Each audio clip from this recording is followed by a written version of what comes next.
ஸ்ரீராம என்ற நாமத்தின் தாத்பரியம் ரா என்பது ஆத்மாவையும் மா என்பது ஜீவனையும் குறிக்கும். ராம ராம என்று தொடர்ந்து ஜபித்துக் கொண்டே இருந்தால் மா அதாவது ஜீவன் மறைந்து ரா ஆத்மாவில் கலந்துவிடும்.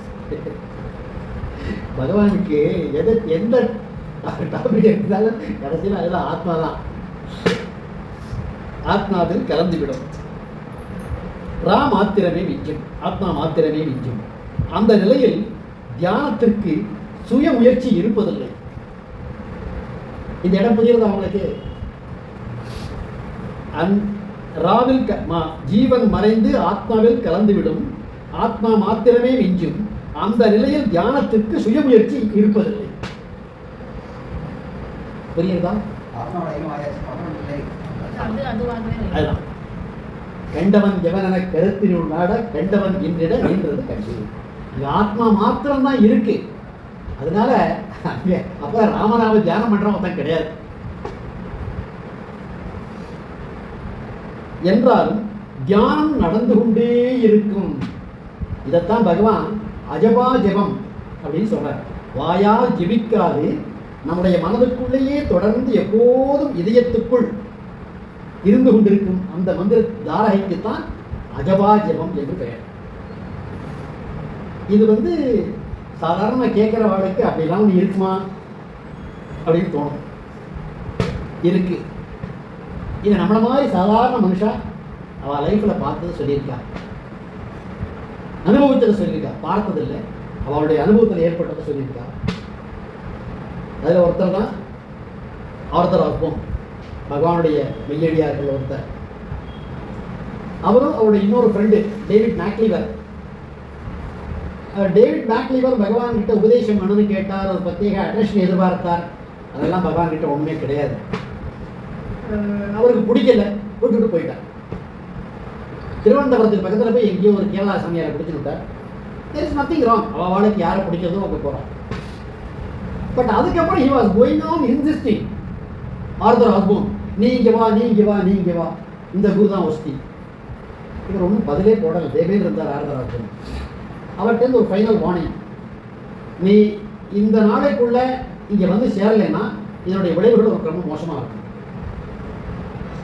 Threatening letter. இவர் அதையும் கண்டுக்கவே இல்லை, வாங்கி பேச வச்சுட்டார் ஆர்தர் ஆஸ்போன். அன்றைக்கி ஆசிரமத்து தோட்டத்தில் ஏதோ காரியம் பார்த்துருக்கார். அவர் கழுத்துக்கு மேலே ஏதோ ஒரு கனத்த உருவம் திடீர்னு பொத்துன்னு குதிச்சு கழுத்தை பிடிச்சி இழுத்து அப்படியே நெரிக்க ஆரம்பிச்சு. அவருக்கு தெரியல, மூச்சு உடனே திணறார். அப்ப அவர் சொல்றார், என்னுடைய வாய் ஜெபிக்கவில்லை, ஆனால் உள்ளே இருந்து அருணாச்சலா அருணாச்சல அருணாச்சல அருணாச்சல என்ற சப்தம் கேட்க ஆரம்பித்தது. வர வர வர அதன் சத்தம் அதிகமாயிற்று. அப்பொழுது மேலே இருந்த உருவம் கீழே குதித்து என்னை விட்டு விட்டு ஓடிவிட்டது. இப்படி நம்மளை அறியாம நமக்குள்ள அந்த ஜெபம் இருக்கிறது உணரலாம். பகவான் சொன்ன எந்த ஒண்ணுமே ஏதோ ஒரு புஸ்தக அறிவு வச்சுட்டு கிடையாது. அத்தனையும் நடக்கும் பிரத்யட்ச பிரமாணம். அதுக்கு நம்மளை போலவா சாட்சி. அதுக்கப்புறம் பகவான் கிட்ட ரிப்போர்ட் பண்றார், பகவானே இப்படி ஆயிடுத்து. பகவான் செஞ்சுட்டே சொன்னாரான், அவளால் அவ்வளோ தாண்டா முடியும், முடிஞ்சு போச்சு. அதுக்கு மேலே ஒன்றுமே பண்ணல. அதுதான் இங்கே பகவான் சொல்றார், ஏனெனில் தியானம் நமது சுபாவம். இந்த வார்த்தை சுபாவங்கிறது உங்களுக்கு எல்லாம் கொஞ்சம் கேள்விப்பட்ட பேராக இருக்கும். ஏன்னா எத்தான் பார்த்துட்டு இருக்கோம் 2-3 சத்சங்கமா. அது நம்முடைய சுபாவம். ஆழ்ந்த உறக்கத்திலே ஆனந்தமாக இருப்பது நம்முடைய சுபாவம், நம்முடைய இயல்பு. அந்த மாதிரி நம்ம வாயால ஜெபிக்க வேண்டாம். ஆத்மாவிலே ஜீவன் கலந்தவுடன் தானாக ஒலிக்கும் அந்த அஜபா மந்திரத்தை, தியானத்தை உணர்வோம் அப்படின்னு சொல்றாங்க. ஸோ ராமநாம தியானம் எப்படி பண்ணுங்கிறது பகவான் நமக்கு சொல்லி தருகிறார். அடுத்தது என்ஆர் கிருஷ்ணமூர்த்தி ஐயர், பகவானுடைய ஒரு சிறந்த மெய்யடியார். அவர் பகவான் கிட்ட போய் சொல்றார், பகவானே நான் ராமநாம ஜபம் பண்ணிட்டு இருக்கேன், அருணாச்சல மந்திரம் அதை விட உயர்ந்தது இல்லையா அப்படின்னு கேட்குறார். உடனே பகவான் இல்லை இல்லைன்னு டபுள் நெகட்டிவ். இல்லை இல்லை, ரெண்டும் ஒன்றே சொல்லிட்டு பகவான் எக்ஸ்பிளைன் பண்றார். ரா என்றால் அது, மா என்றால் கடவுள். அதாவது தௌங்கிற வார்த்தை யூஸ் பண்ணியிருக்கேன் இங்கிலீஷ்ல. கரெக்ட் தானே? கடவுள்ங்கிறது THOU யூ. பார்த்தீங்களா, ஐ டன் மிஸ்டேக். மா என்றால் நீ. அருணாச்சலத்தின் ஆ என்றால்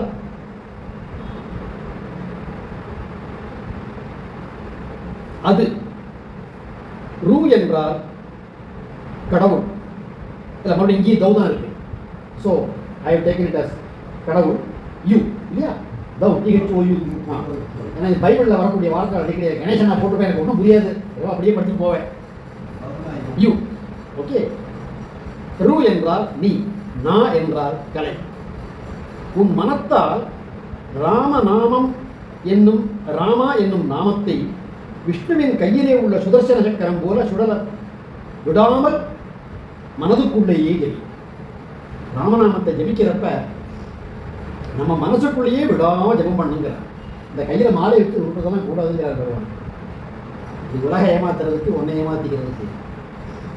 எங்கள் அக்கா கூட அடிக்கடி சொல்லிட்டு இருப்பேன், இத்தனை லட்சம் பண்ணிட்டேன், நீ இத்தனை பாராயணம் இத்தனை லட்சம் பண்ணேங்கிறதான கணக்கு வச்சிருக்கேன், என்ன பிரயோஜனம்? எதுக்கு சொல்ற? நீ எத்தனை லட்சம் பண்ண யாருக்கு தெரியணும்? உனக்காக நீ பண்ற, பண்ணிட்டு அவ்வளவுதான். அடுத்தவர் அறியாவண்ணம் எப்பத்தை பண்றார், அடுத்தவர் அறியாவண்ணம்.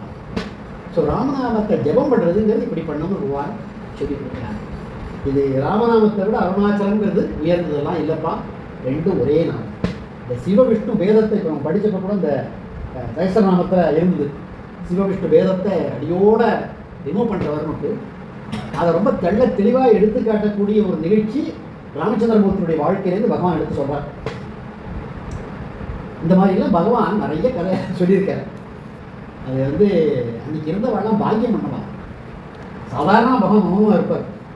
ராத்திரி 9 மணி 10 மணிக்கு மேலே திடீர்னு பகவானுக்கு உற்சாகம் வந்துடும், இப்படின்னு சொல்ல ஆரம்பிப்பான்.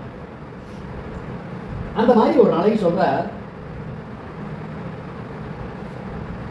ஸ்ரீராமனை பார்வதி தேவி சோதித்து பார்த்தது அப்படிங்கிற டாபிக். வனவாசத்துல ராம லட்சுமணனும் காட்டுல சீதையை தேடி அலைஞ்சிட்டு இருக்கா. ராமர் கண்ணால ஜலம் விட்டுக்கிண்டு அப்படி கதறார் மனுஷன மாதிரி, சீதையை காண்மே சீதையை காண்மே சீதையை காண்மே. அந்த சமயத்துல வானவெளியில பார்வதி பரமேஸ்வரால் போயிட்டு இருக்கு. இவர் காட்டில் அலையிறார், மேல ஆகாயத்துல பார்வதி பரமேஸ்வரா போறார். ராமர் அப்படி தாண்டப்ப பரமேஸ்வரன் கொஞ்சம் சிவன் இருக்கு, ராமருக்கு இப்படி ஒரு நமஸ்காரத்தை பண்ணாராம். பார்வதி கோவம் வந்துருக்கு. நீங்க என்ன இது, ஒரு மனுஷனோட கேவலமா அவர் இவ்வளவு வருத்தப்பட்டு இருக்கார், ஒரு தெய்வம் மாதிரி அவர் பிஹேவ் பண்றார். அவருக்கு போய் தேவாதி தேவர்களா வணங்குற நீங்க போய் நமஸ்காரம் பண்றேன், வணக்கம் சொல்றேன் அப்படின்னு கேட்கிறார். அதுக்கு சிவன் சொல்றார், மனித வடிவு கொண்ட ராமன் அந்த நிலையிலே சாதாரண மனிதரை போல நடித்தாலும் அவன் மகாவிஷ்ணுவின் அவதாரமே. ஆதலால் போற்றுதற்கு உரியவனே, உனக்கு சந்தேகம் இருந்தால் நீயே போய் சோதித்துப்பார் அப்படின்னு பார்வதியை கிளம்பி விட்டார். பார்வதி அங்கேருந்து வர சீத உருவம் வந்தாலும் பார்வதி சீத உருவத்தில் ராமருக்கு முன்னால் அப்படி நிற்கிறார். அதை பார்த்துட்டு ஸ்ரீராமச்சந்திரமூர்த்தி ஒரு சின்ன குரு உருவனுடன், நீ யாருன்னு தெரியாதாங்கிற மாதிரி ஒரு குரு உருவனுடன் சொல்றாராம், ஏம்மா சதி, இங்க எங்க வந்த? சம்பு எங்க? நீ ஏன் இப்படி மாத்தி வந்திருக்க? பார்வதிக்கு ரொம்ப வெக்கமா போயிடுது. அப்ப சொன்னாலாம், இந்த மாதிரி எனக்கும் அவருக்கு இப்படி ஒரு வாதம் வந்தது, நான் உங்களை ஏன் அவருக்கு கொண்டான்னு கேட்டு அழுதுட்டேன். அப்ப மகாவிஷ்ணு பதில் சொல்றாராம், அதாவது ராமச்சந்திரமூர்த்தி, நாங்கள் யாவரும் சிவபெருமானது அம்சங்களே, நேரில் காணுங்கள் அவரை பணிவோம், பிற நேரமெல்லாம் அவரை ஸ்மரித்துக் கொண்டே இருப்போம் என்றார். அதாவது இந்த சிவ விஷ்ணு வேதம்ங்கிறது கிடையாதுங்கிறத எங்கெல்லாம் ஒரு ஆப்பர்ச்சுனிட்டி கிடைக்கிறதோ பகவான் இஸ் எஸ்டாப்ளிஷிங்.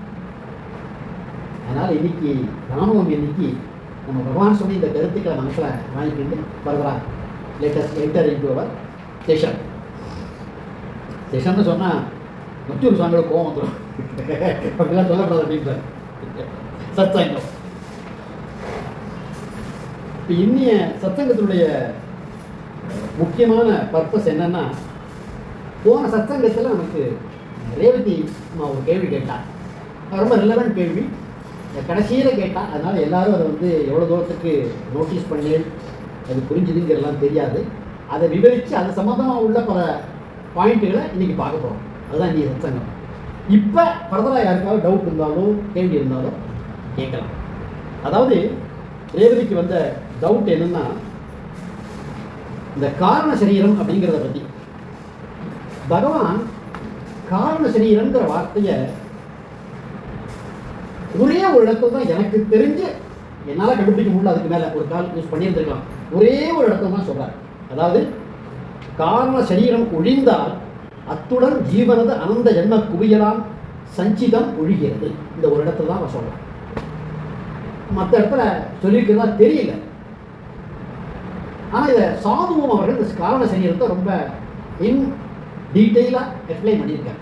அதை வச்சுட்டு தான் நான் சில கருத்துக்களை சொன்னேன். அதாவது நாம் இறக்கும் பொழுதும் இந்த காரண சரீரத்தோடு தான் போகின்றோம். அடுத்த ஜென்மா எடுப்பதற்கு காரணமாக உள்ள விஷய வாசனைகள் நுண் அணுக்களாக இதற்கு உள்ளே இருப்பதால் இதற்கு காரண சரீரம் என்று பெயர். ஆழ்ந்த உறக்கத்திலும் நாம் இருக்கும் நிலை இந்த காரண சரீரமே.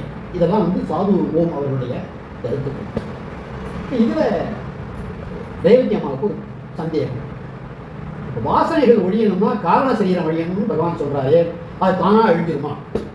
இதான் கேட்டேன். காரண சரீரம் அழிக்க முற்படணும்னு சொன்னீங்க. இல்ல, அதான் பகவான் சொன்ன கருத்து சொன்னேன். காரண சரீரம் ஒழிந்தா அதனால நம்ம காரண சரீரத்தை அழிக்கணும். அது கூட நம்ம அழிக்க முற்பட வேண்டாமே. அது அழிக்க முற்பட வேண்டாமேங்கிறது உங்க கருத்து இல்லையா? ஆத்மால இல்ல, you make it clear.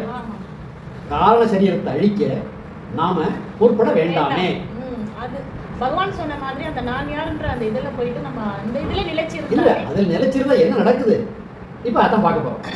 Okay, இப்போ பகவான் இவங்களுக்கு டவுட் வந்த அந்த போர்ஷனை மறுபடியும் படிக்கிறேன். மகர்ஷி வாய்மொழி பக்கம் 94-95 உங்களுடைய நானியார் புஸ்தகத்தில் 8வது பக்கத்தில் இருக்கு கடைசி கொஷன். ஜீவனது சூக்ஷ்ம மனோ வாசனைகள், அது வித்தின் பிராக்கெட்ல நான் காரண செய்யணும்னு கொடுத்துருக்கேன் புரியறதுக்காக. பகவான் அந்த வார்த்தையை எனக்கு போடலை. பேஜ் 8 கடைசி பேர மகர்ஷி வாய்மொழி. ஜீவனது சூக்ஷ்ம வாசனைகள், நான் அதுக்கு வித்தின் பிராக்கெட்ல காரண செய்யணும்னு கொடுத்துருக்கேன். பட் பகவான் அந்த வார்த்தை யூஸ் பண்ண, அது ஏன்னா புரிஞ்சுக்கிறதுக்காக இதை நான் வந்து கொடுத்தது. சாதுவனுடைய கருத்துக்களை பேஸ் பண்ணி பிரதிபலிக்கும் பளிங்காகி ஹிருதயத்திலே இருந்து எழும் சைதன்யத்தின் ஞாபகமான அகண்ட தேஜசி பற்றி கொண்டு மனம் என்னும் தோற்றத்தை வெளிப்படுத்துகிறது. இப்பிரதிபிம்பத்தை பார்த்து அஞ்ஞானி தான் பரிபூர்ண பிரம்மமாக இருந்தும் தன்னை அற்ப ஜீவன் என்றே பிரமிக்கின்றான். இதுக்கு அப்புறம் வரக்கூடியதான் கேர்ஃபுல்லா பாருங்க. மனம் அகம் விருத்தியின் மூலத்தை தேடும் வகையில் உண்முகப்பட வாசனைகள் எல்லாம் தாமே நசிக்கின்றன. ரேவதி சொன்ன கருத்து நான்யா விசாரம் பண்றதே இது அழியணும் இல்லையா அப்படிங்கிறது. அதுதான் பகவான் எடுத்து சொல்றார். இதுல இன்னொரு விஷயம் நமக்கு புரியுது. என்ன புரியுது? காரண சரீரமும் அகந்தையும் ஒன்றுதான். ஏன்னா இந்த அகந்தை அப்படிங்கிற வார்த்தைக்கு பல பெயர்கள் அப்புறமா சொல்றேன். காரண சரீரம் என்பது it is nothing other than அகந்தை. ஸோ பகவான் என்ன சொல்றார்? அகந்தையாக தான் இருக்கும். அந்த அகந்தை தான் செயலற்று கிடக்கிறது. மனம்ங்கிறது அகந்தை தான். மனத்தின் செயல்பாடு இல்லாத நிலை ஆழ்ந்த உறக்கம். ஆகவே மனத்தின் செயல்பாடு இல்லாத ஆழ்ந்த உறக்கத்திலே மனம் இருந்தது, அகந்தை இருந்தது.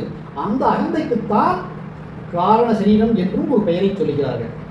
இது இப்போ எப்படி வந்ததுன்னு பார்த்தோம்னா, இந்த வேதாந்த விசாரம் பண்றப்ப 3 நிலைகள் 3 சரீரங்கள்ங்கிறத ரொம்ப பர்டிகுலர். ஜாகிர, சொப்ன, சுழுப்தி 3 நிலைகள். ஜாகிரத்துல ஸ்தூல உடலோட இருக்கும், சொப்னத்துல சூக்ஷ்ம உடலோட இருக்கும், சுடுத்தில காரண சரீரத்தோடு இருக்கு. அதுக்கு அந்த காரண சரீரங்கிற பேரை ஏன் கொடுத்தான்னா அதுவும் சூக்ஷ்ம சரீரம் தான். ஏன்னா மனத்தைத்தான் சூக்ஷ்ம சரீரம் சொல்றோம். சொப்பனத்தில் இந்த உடல் இயங்குவதில்லை. நம்ம எங்கே படுத்துட்டு இருக்கோம் நமக்கு தெரியாது, எங்கே என்ன நடக்கிறது ஒன்றும் தெரியாது. ஆனால் என்னென்னமோ சொப்பனம் பார்க்கணும். இதெல்லாம் எதனுடைய மாயாஜால வித்தை? நம்முடைய மனத்தின் மாயாஜால வித்தை. ஒரு நாளைக்கு புதுசு புதுசாக படம் ரிலீஸ் பண்ணிட்டே இருக்கிறது. அதே மனம் செயலற்று கிடக்கக்கூடிய நிலையை மறுபடியும் சூக்ஷ்ம சரீரம்னு சொல்லாம காரண சரீரம்னு சொன்னாங்க. ஏன்னா செயலற்ற அடங்கி கிடக்கக்கூடிய அந்த நிலையோடு தான் நீ மரணத்திற்கு பிறகு செல்லுகின்றாய். அந்த மனத்தோடு தான், அகந்தையோடு தான். அதிலே உள்ள அந்த சூக்ஷ்ம வாசனைகள், அழியாத வாசனைகள் உனது அடுத்த பிறவிக்கு காரணமாக அமைகின்றன. அதனால அகந்தை தான் காரண சரீரம். Point number 1. பாயிண்ட் நம்பர் 2, நான் யார் என்று உள்முகமாக விசாரிக்கையிலே அகந்தை தன் மூலத்தோடு ஒழுங்கும் பொழுது வாசனைகள் யாரும் நசிந்து விடுகின்றன, காரண சரீரமும் அழிந்து விடுகின்றன. Now the point is clear. இப்போ இந்த வாசனைகளுக்கு பகவான், நீங்க அதே பக்கம் 31 எடுத்துக்கோங்க. நம்ம இந்த புக்லெட்ல 31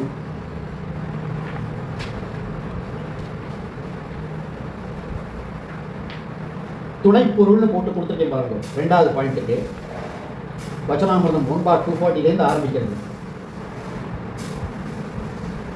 அதில் சொல்ற பகவான், நமது இயல்பு இதுவென்று நேரே உணர்ந்தால் வாசனைகள் நம்மை அணுகா. அது நம்ம இயல்பு என்ன? இப்பதான் பார்த்தோம் சுபாவம்ங்கிற வார்த்தையை. சுபாவம், இயல்பு எல்லாம் ஒரே அர்த்தம் தான். அதுக்கு தான் அடுத்த எக்ஸ்பிளனேஷன் கொடுத்துருக்கார் பகவான். தூக்கத்திலும் விழிப்பிலும் தொடர்ந்து இருப்பதே நமது இயல்பு. அவ்விருப்பு உணர்வுமயம், என்றென்றும் இடையராது தொடர்ந்து இலகும் உணர்வு மயமாம் இருப்பே நாம், சச்சித்தே நாம். அது நம்ம உணர்ந்து விட்டோம்னா அந்த உணர்வு தான் நாம, எப்போது இருக்கிறது நம்ம தான், சச்சித்தே நாம்ங்கிறத நம்ம உணர்ந்து கொண்டுட்டோம்னா வாசனைகள் நம்மை அணுகலாம். அதான் முதல் பாயிண்டா சொன்னோம். அடுத்தது, எந்த வாசனையானாலும் சரி, அதன் மையத்தில் ஒரு வாசனையும் அற்ற ஒன்று என்றென்றும் இருக்கின்றது. அதில் உள்ளம் பதிய வேண்டும். எவ்வளவுதான் உங்களுக்கு வாசனை இருந்தாலும், அதனால ஒரு மன சலனம் இருந்தாலும், எல்லாத்தையும் மீறிண்டு ஒன்று இருக்கு உள்ள. அது எதுன்னு பார்த்தோம்னா அது உள்ளம் பதிந்தால் வாசனைகள் நம்மை அணுகாது. இது பகவான் காட்டித்தர 2வது வழி. 3வது, மேலும் வாசனைகள் ஏற்றிக்கொள்ளாது இருந்தால் அகந்தை பலம் குன்றி நசிந்து விடும். இப்ப அகந்தை நசிந்து விடுங்கிறப்ப மறுபடியும் காரண சரீரம் தான் நசிக்கின்றது. கன்ஃபார்ம் ஆகுதாங்க? இது ரொம்ப முக்கியமான பாயிண்ட். இங்க இந்த ஒரு பாயிண்ட் நம்மளால கடைபிடிக்க முடிஞ்சா கூட போதும். ஏற்றிக்கொள்ளாது இருந்தால், நான் சொல்றேன், ரொம்ப காமன். உங்களுக்கு தமிழ் என்ன மாதிரி இங்கிலீஷ் தரமாற்ற மாதிரி உங்களுக்கு தமிழ் தரமாற்ற கொஞ்சம்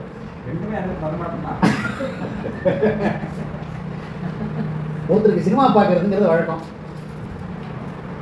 அந்த பழக்கத்தை மேலும் மேலும் வளர்த்துருந்தா இன்னும் தான் ஜாஸ்தியா. நான் ரொம்ப சிம்பிளா சொன்னேன் ஒன்று, யூ டேக் எனிதிங். மண், பெண், பொன் ஆசைகள், இது எல்லாமே வாசனைகள் தான். இதுல நம்ம ஒவ்வொருத்தருக்கும் ஏதோ உள்ள ஒரு ஈடுபாடு இருக்கு. It is an அன்டினையபிள் fact. நம்ம வெளியில் சொல்ல மாட்டோம், அவ்வளோதான். தவிர நம்ம எல்லாரும் இதில் ஏதோ ஒரு நாள் ஆட்டி படைக்கப்படுறோம். அதில் உள்ள ஈடுபாட்டை, நாட்டத்தை மேலும் மேலும் வளர்த்து கொள்ளாமல் இருக்கு. அப்போ அதுவே வாசனை.